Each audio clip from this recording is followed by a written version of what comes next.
Salut! Aujourd'hui, la vidéo s'adresse aux personnes qui ont la version 2 dans la semaine du 11 mai au niveau de ton travail. Donc, tu as de la lecture aujourd'hui à faire et tu as des questions à répondre. Je ne veux pas que tu capotes trop en disant « Oh, le texte est vraiment long », tu es capable. Si je t'ai donné cette version-là, c'est parce que tu es capable. D'accord?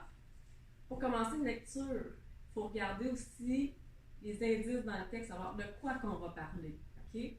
Donc, si tu regardes les indices, c'est quoi déjà les indices dans le texte? Tu devrais te rappeler qu'il faut commencer par le titre. Le titre, c'est un indice. Ensuite, tu as les sous-titres aussi qui peuvent t'aider pour savoir un peu de quoi va parler ton texte. Et finalement, les images. Les images, si tu les regardes, ils peuvent te dire un peu de quoi ça va parler. Donc, si tu regardes le titre, les sous-titres puis les images, le titre c'est « À table ».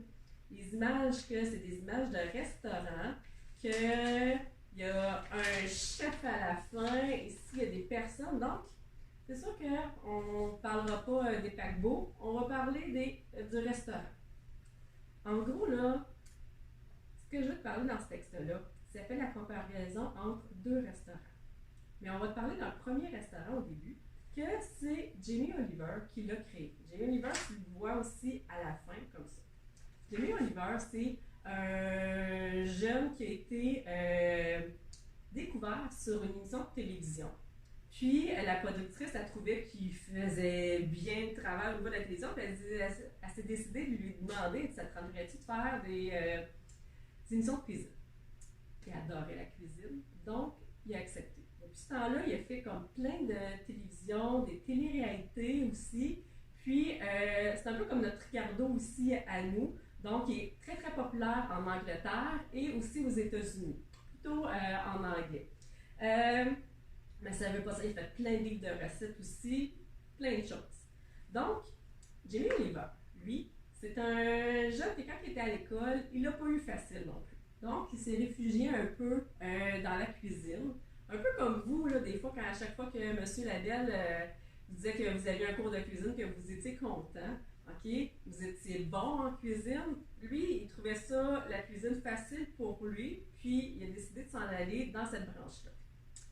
Jamie Oliver, lui, vu que c'était pas facile à l'école, il y avait des difficultés d'apprentissage, ils sont écrits dans le texte, on va pouvoir le voir, il a décidé d'ouvrir une école-restaurant, ou un restaurant-école, si tu veux, OK? Sur plusieurs personnes, il en choisit 15. Avec ces 15 personnes-là, donc, ils les apportent du point A au point B pour qu'ils puissent devenir d'excellents cuisiniers. Puis, c'est un restaurant vraiment à but non lucratif. Donc, Jamie Oliver, lui, ne se fait pas de l'argent avec ça. Avec l'argent ramassé de son restaurant, ce qu'il fait, c'est qu'il verse un salaire aux apprenants. Puis aussi, il y a une fondation pour aider les personnes à se partir en affaires, des choses comme ça. Donc, aucun argent se rapporte à lui. Donc, c'est tout de l'argent qu'il peut rapporter à d'autres personnes qui en auraient besoin. Donc, on parle beaucoup de Jamie Oliver au début du texte. On parle dans Étirer la sauce un peu de comment fonctionne son restaurant. Quand tu vas lire ton texte, prends un surligneur, un crayon, peu importe, ou tu peux faire l'ordinateur ou papier, tu peux surligner des mots ou des phrases dans chaque paragraphe pour dire de quoi ça va parler. Quand tu vas répondre aux questions, ça va être beaucoup plus facile pour toi de pouvoir te repérer. Ensuite, on va parler d'une chaîne de bonté. On parle d'un autre restaurant qui n'est pas loin du restaurant de Jamie Oliver, que lui a à peu près le même principe. Encore un restaurant-école, mais moins sélectif, si tu veux. Ça veut dire qu'ils en choisissent plus. Puis, les critères pour pouvoir rentrer dans le restaurant sont beaucoup plus larges. Donc, après, n'importe qui peut rentrer là. Pourvu tu aies deux conditions. C'est écrit dans le texte, puis c'est aussi une question dans ton questionnaire. Donc, puis en plus, tu as des témoignages de personnes qu'est-ce qu'ils ont vécu grâce à ce restaurant-école-là, qu'est-ce que ça leur a apporté. C'est sûr que, imaginez-vous que quand vous faisiez à manger, vous goûtiez vos choses, c'était bon, vous pouviez en apporter à la maison, mais à chaque fois que ça allait à 3R, ben, qu'il y avait comme une quarantaine, une cinquantaine de personnes qui pouvaient manger grâce à vous, c'est quand même gratifiant aussi. Ensuite, on parle de comment fonctionne le deuxième restaurant aussi. Tu vas voir, il y a des différences près. Puis tu n'apprends pas juste la cuisine. Dans ce restaurant-là, tu peux apprendre aussi d'autres genres de métiers. C'est écrit dans ton texte. C'est surtout aussi une question d'examen. Une question de ton questionnaire. Pour les questions, je vais les regarder avec toi. Question numéro 1. Si tu regardes, sont séparées par sous-titres. Donc, tu sais que les questions de 1 à 3, tu vas le trouver au niveau du sous-titre à table. OK? Donc, tu vas regarder, les questions 1 à 3, ça va se trouver ici. Ensuite, les prochaines questions sont toutes séparées comme ça, un peu comme je faisais en classe. Je n'ai pas changé la formule. Donc, question numéro 1. Quelles sont les difficultés d'apprentissage du chef Jamie Oliver? Question numéro 2.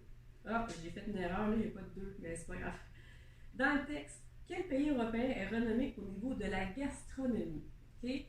Au début du texte, on parle d'un pays qui vient de l'Europe, qui est vraiment reconnu au niveau de la gastronomie de ses plats, de ses restaurants. Donc, c'est vraiment, je pourrais dire, haut de gamme. Prochaine question. Quel est le nom du restaurant que Jamie Oliver a créé? En plus d'être écrit dans le texte plusieurs fois, tu as aussi une image de son restaurant qui s'est écrit dessus. D'où proviennent les employés de son restaurant? C'est écrit aussi tel quel, tu as juste à chercher l'information dans ton texte. Question numéro 4. Quel est le montant minimum pour manger à ce restaurant? Parce que oui, il faut que tu payes. L'argent ne revient pas au chef, mais revient pour faire fonctionner la bâtisse, acheter des aliments, puis tout ça.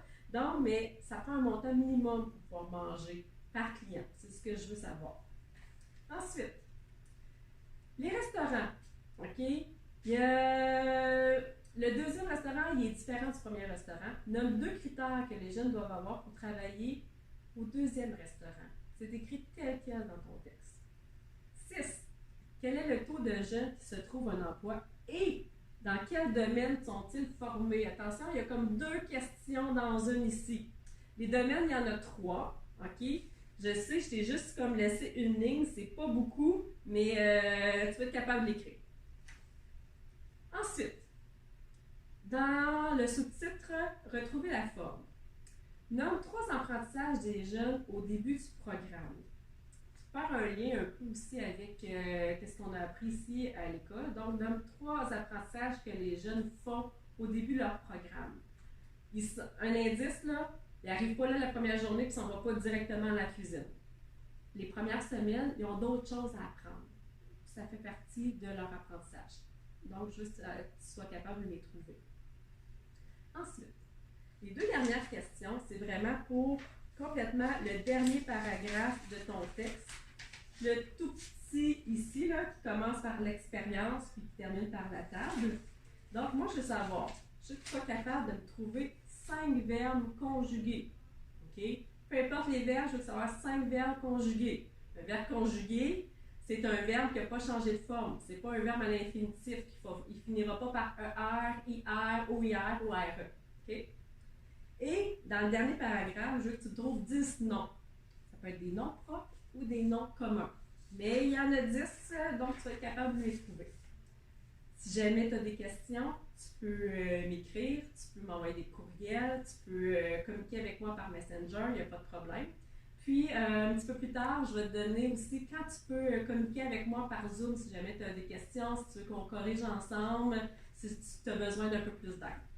Donc, c'est ça. Merci.